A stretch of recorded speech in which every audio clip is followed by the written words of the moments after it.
Hi everyone, I'm Kimberly Samuels, currently an RN with the Department of Veterans Affairs. My tech talk today is on skill retention. So let's start by understanding what is skill retention. It's the maintenance of proficiency on professional competencies after periods of non-use. In many professions, lives are at stake if skills are not maintained or retained. Just to name several professions that use simulation-based training for retention of skills are the military, aviation, healthcare, oil drilling rigs, maritime and nuclear power stations, pit crews, just to name a few. So let's answer the question, why is skill retention so important in healthcare setting? When a person steps on a plane, the risk of dying in an air crash is 1 in 10 million. When a person is admitted into the hospital, their risk of dying or being seriously harmed by a medical error is 1 in 300.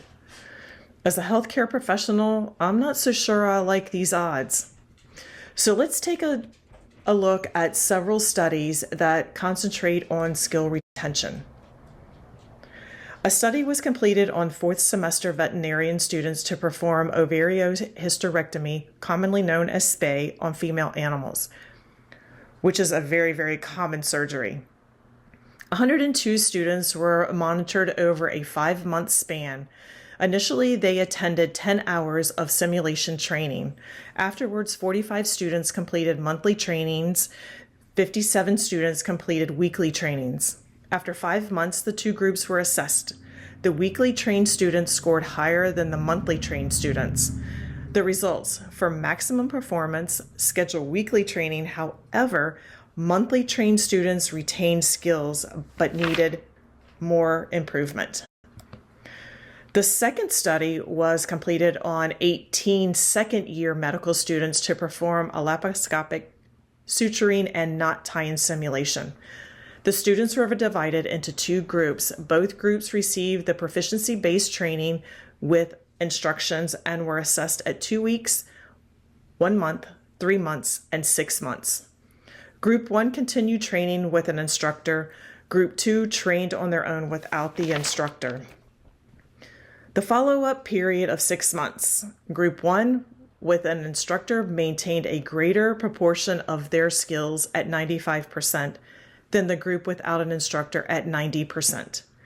Deliberate practice was highly encouraged in the learners to keep their skills sharp.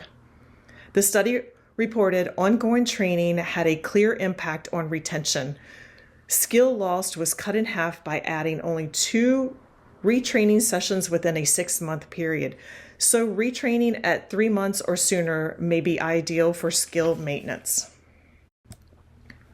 The third study was completed with 194 PICU staff consisting of registered nurses, nurse practitioners, attending physicians, respiratory therapists, and rotating medical students. The study was to monitor retention of CPR skills.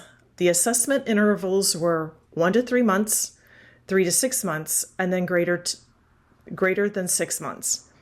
Results from the study reported a decay in skills before 3 months. Prior research has documented that skills decay start after 3 months. Research has also proven that CPR skills and knowledge quickly deteriorate if not used or refreshed often. The decay of CPR skills has been identified as a reason for poor compression quality over the past 30 years. The study reported short rolling refresher training should be implemented often to overcome poor performance and decay of skills.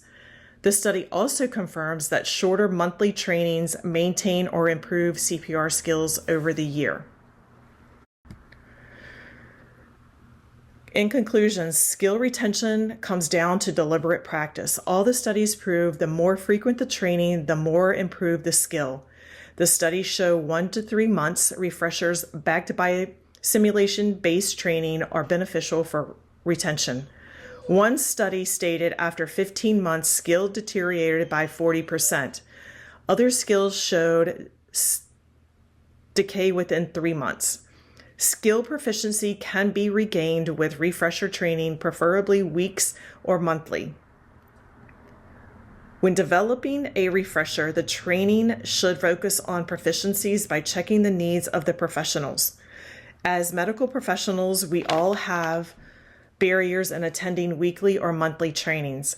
However, the more we train, the slower the decay, leading to stronger retention of the skill.